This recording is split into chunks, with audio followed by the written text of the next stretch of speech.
Bonjour à tous, merci de nous retrouver dans le 7-8 loisirs. Vos idées sorties dans le département. On commence tout de suite avec le sommaire.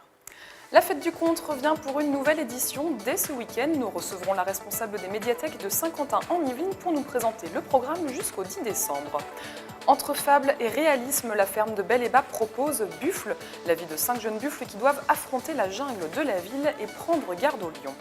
Enfin, les rebonds ont désormais leur temple dans les Yvelines. Le premier parc à trampoline du département a ouvert à Elancourt. Nous sommes allés y faire un tour. Jusqu'à mercredi, une quarantaine d'artistes franciliens exposent leurs œuvres à l'espace Albert Camus dans le cadre de Pastel en Yvelines. Une première édition à Maurepas pour ce salon consacré au pastel mais qui existe déjà depuis 2012 au Chesnay. 130 tableaux sont à découvrir. Le vernissage et la remise de prix ont lieu ce samedi à 11 h. On écoute la présidente de l'association Pastel en Yvelines nous présenter cette technique picturale. Alors, le pastel, ce sont des petits bâtons de pigments, de couleurs. Et on utilise ses doigts, on travaille avec ses doigts. La peinture, ça va être ou couteau ou pinceau, mais là, on travaille directement avec la matière. Parce qu'on arrive à faire des glacis, on arrive à mettre de la lumière, à rajouter des valeurs. Enfin, c'est vraiment très agréable de peindre au pastel. Ce soir et demain, la ferme de Bel-et-Bas propose une pièce de théâtre entre conte et réalisme. Buffle, une fable urbaine, raconte l'histoire de 5 jeunes buffles livrés à eux-mêmes dans la jungle de la ville.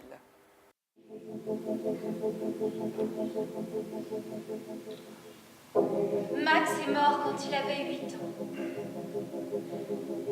Il lui manquait 2 jours. 5 buffles perdent leur frère la veille de ses 9 ans.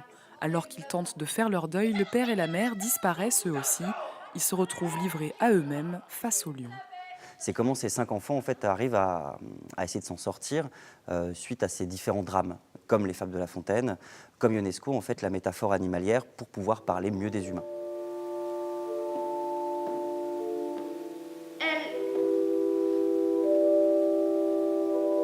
Elle s'est approchée des bougies et elle a commencé à les manger. En fait, les lions représentent vraiment la société, les dangers de la société, les coups durs aussi, et tous les dangers sur lesquels les buffles doivent faire face. Et comment, en fait, ils se mettent ensemble, vraiment en troupeau, pour pouvoir résister face à ce danger. Écrite par Pao Miro en 2008, la pièce pioche dans les genres du polar et du drame familial. La mise en scène épurée et poétique est un hybride entre fable et réalisme. Là, vraiment, on est dans une forme qui déplace complètement le théâtre. On est dans une fable, c'est un conte. Il y a très peu de dialogue, il doit y en avoir 3 dans la pièce. Le reste, c'est vraiment que des personnages qui essayent de raconter, au passé ou au présent, ce qui leur est arrivé et essayer de vivre avec ça.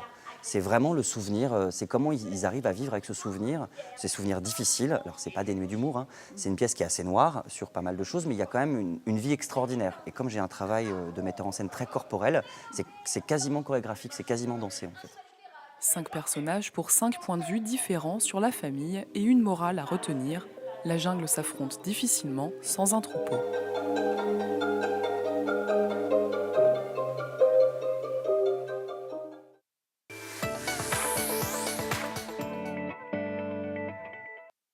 Rêvez, voyagez, laissez divaguer votre imagination avec la fête du conte à Saint-Quentin en Yvelines. La 16e édition commence demain pour petits et grands. Avec nous, Véronique Poyan-Méroto, directrice du réseau des médiathèques pour nous parler de cet événement. Bonjour Véronique. Bonjour. Alors déjà, est-ce que vous pouvez nous dire un petit peu qu'est-ce que c'est que la fête du conte? Qu'est-ce qu'on pourra retrouver à Saint-Quentin en Yvelines? Alors la fête du conte, c'est vraiment un événement fédérateur pour le réseau des médiathèques de Saint-Quentin en Yvelines. C'est une opération qui se mène depuis de nombreuses années, puisque nous sommes à la 16e édition. Et nous travaillons ce sujet sur toutes les médiathèques du réseau, les 7 médiathèques, aussi au travers notre bibliobus, et puis également avec des partenaires, que ce soit le Théâtre du Prisme, la bibliothèque universitaire pour la première fois cette année, et puis les scolaires qui nous accompagnent chaque année. Donc l'idée, c'est de proposer des contes un petit peu tous les jours dans toutes les médiathèques du réseau de 50 ans en Yvelines. Oui, de proposer des contes tout public sur le réseau des médiathèques, mais également d'aller en proposer et en réaliser, que ce soit au prisme ou dans les classes. Et Donc il y a également des spectacles. il y a également des spectacles. Oui. Cette année, vous avez une conteuse associée pour la 16e édition, Nathalie Léon. Est-ce que vous pouvez nous la présenter? Qui est cette conteuse? Oui, cette année, pour la première fois, on a décidé de travailler avec une conteuse plus particulièrement et qu'elle soit un peu le fil rouge de notre temps fort. Et ça tombe bien parce que nous sommes sur le thème du temps cette année. Cette année, la thématique, c'est le temps. C'est le temps. Que des contes en rapport avec cette thématique? Alors, pas que, mais on a essayé d'en rattacher le plus possible. D'où notre petit loup qui se promène avec une grosse horloge. Qui est la mascotte justement de la fête du conte depuis plusieurs années. Voilà. Du coup, un petit mot sur la fête du conte, ça s'adresse au grand public, mais aussi aux scolaires et aux professionnels. Voilà, le grand public et le tout public, puisqu'on propose des contes pour les tout petits, mais également des contes, la plupart du temps, c'est aussi un public très familial. Hein. Les parents viennent avec les enfants, les grands-parents peuvent venir également, et on travaille également avec les scolaires au travers les contes en classe, qui sont déjà menés depuis maintenant plus d'1 mois, dans les classes avec des conteurs, qui sont des conteurs bénévoles, non professionnels, les conteurs de trappe ou les conteurs du Bois Joli. Et ces actions de contes en classe vont amener les enfants et leurs enseignants à venir écouter des contes dans nos médiathèques. Un dernier et à petit travailler mot le sujet. Sur les rendez-vous. Alors, il y a un rendez-vous immanquable, du coup, c'est celui de demain, à la médiathèque Anatole France à Trappes. C'est le lancement de cette nouvelle édition. Voilà, à la médiathèque Anatole France, là, les bibliothécaires s'engagent avec Nathalie Léon qui les accompagne pour monter ce spectacle. Et demain, à Anatole France, les bibliothécaires racontent pour lancer cette nouvelle saison. D'accord, bon bah c'est noté en tout cas dans les agendas, surtout ne pas manquer le lancement de cette nouvelle fête du conte. Merci Véronique de nous avoir présenté cette fête du conte à 50 ans en Yvelines et la totalité du programme est à retrouver sur le site internet. Merci à vous. On quitte les médiathèques pour une sortie un peu plus sportive. Désormais on peut jouer au basket ou à la balle aux prisonniers sur des trampolines. Le premier parc à trampolines des Yvelines a ouvert la semaine dernière à Elancourt. Nous sommes allés y faire un tour, regardez.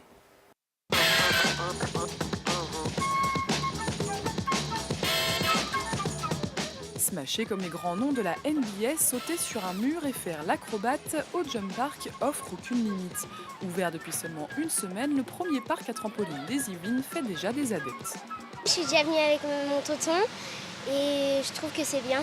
Tu peux sauter, tu peux faire des saltos et tu peux faire plein d'autres trucs.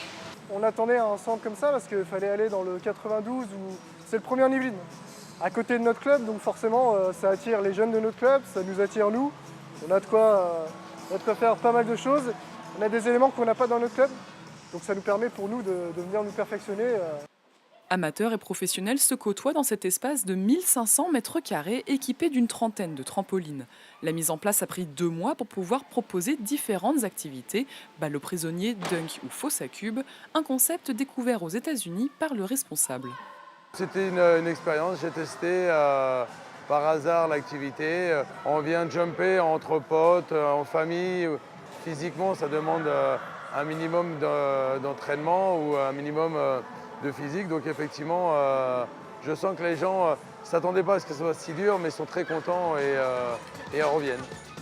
Du mardi au dimanche, les jumpers sont attendus dans l'arène, comptez 12 € pour pouvoir se défouler pendant 1 heure. Le Temple du Rebond propose également des formules anniversaires pour les enfants.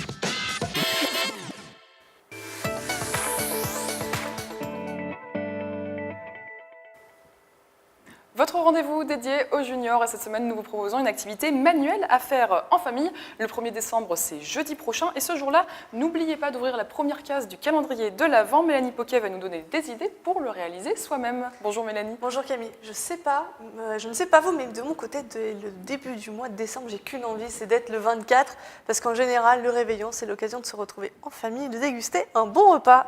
Et découvrir les cadeaux déposés par le Père Noël, également au pied du sapin. Oui, c'est ça qui fait que le plus dur, c'est d'attendre, d'où le calendrier de l'Avent. Première question aussi, Camille, qu'est-ce qu'on trouve dans le vôtre ? Alors moi je reconnais que j'ai opté pour un calendrier de l'Avent très simple, du chocolat pour faire classique, mais c'est vrai que dans le commerce on en trouve de différentes marques, de différents dessins animés, sous tous les sigles si on peut dire, mais vous allez nous donner quelques idées pour pouvoir en avoir un personnalisé. Personnalisé, c'est ça, c'est le mot. On voit le résultat sur la table. Je n'ai pas fait les 24 dates parce qu'il n'y a pas assez de place. Mais il y en a bien sûr à faire chaque jour, du 1er au 24 décembre, plusieurs tailles. J'ai fait des cadeaux, ça rappelle les petits cadeaux du sapin, ça fait encore plus attendre. La première étape, il faut trouver des patrons de quoi faire soi-même la boîte. Si ça ne correspond pas à la taille de vos petits cadeaux, vous pouvez aussi le faire. Il faut calculer, ça fait un petit peu de mathématiques aussi, on ne sait jamais. Il faut aussi choisir du papier cartonné qui permettra de faire les boîtes derrière. Un petit peu de souplesse, c'est plus facile pour plier, on a moins de surprises quand on a des toutes petites mains quand on est un enfant. Du papier cadeau pour emballer, quelque chose qui vous plaît, du scotch, de la colle, des ciseaux, là c'est des ciseaux un peu pointus, les enfants le bourront, ça passe très très bien. Et pour numéroter les cadeaux, pour rappeler l'esprit du calendrier de l'Avent, des petites étoiles de différentes tailles. Et du coup, vous imprimez les patrons sur les feuilles de couleur, ensuite vous les découpez. C'est ça, on découpe proprement, parce qu'autrement on peut avoir des petites surprises aussi quand on va plier. Après, on plie chaque trait visible, voilà, c'est ce qu'on voit à l'image. On fait ça calmement, comme chaque pliure permet une meilleure boîte. Et ensuite, vous collez, vous scotchez tout ça, et la boîte est formée. Mais surtout, avant de la fermer complètement, Camille, il ne faut surtout pas oublier la petite surprise. Alors justement, des petites idées cadeaux peut-être à glisser dans ces boîtes. Alors moi j'ai choisi un petit nounours, ça rappelle, ça permet aussi de décorer le sapin, ça fait attendre encore plus Noël, des chocolats, des bonbons, des petits jouets. Et si jamais les enfants se décident de faire un calendrier pour les parents, pourquoi pas des petits mots doux ? Ça fait toujours plaisir. Il faut surtout penser à celui ou à celle qui recevra le calendrier. Il ne vous reste plus qu'à l'envelopper d'un beau papier cadeau. Du choix, le même ou différent. Et donc du coup, on peut aussi faire différentes tailles, évidemment. Là, on en voit des plus gros, des plus petits. Et si on sèche un peu au niveau des idées, qu'est-ce que vous nous conseillez ? 2 solutions sont possibles. La première, c'est tout simplement Internet. Le web regorge d'idées. J'ai trouvé des trucs super sympas. On a des sapins en papier, on a des boîtes chinoises, des maisons, histoire de recréer un vrai village, et même du bingo où il s'agit de chercher et de piocher là, carrément au hasard. Et puis pour ceux qui voudraient un peu d'aide, il y a aussi des ateliers. Saint-Quentin n'est pas en reste. Il y a à Guyancourt, au pont du Routoir, ce samedi 26 novembre. Toutes les informations de l'atelier sont à retrouver sur le site de la commune. Merci beaucoup Mélanie Poquet pour ces idées de calendrier de l'Avent qui, on l'espère, vous aideront à patienter jusqu'à Noël. On passe maintenant à notre agenda, les rendez-vous à ne pas manquer ce week-end.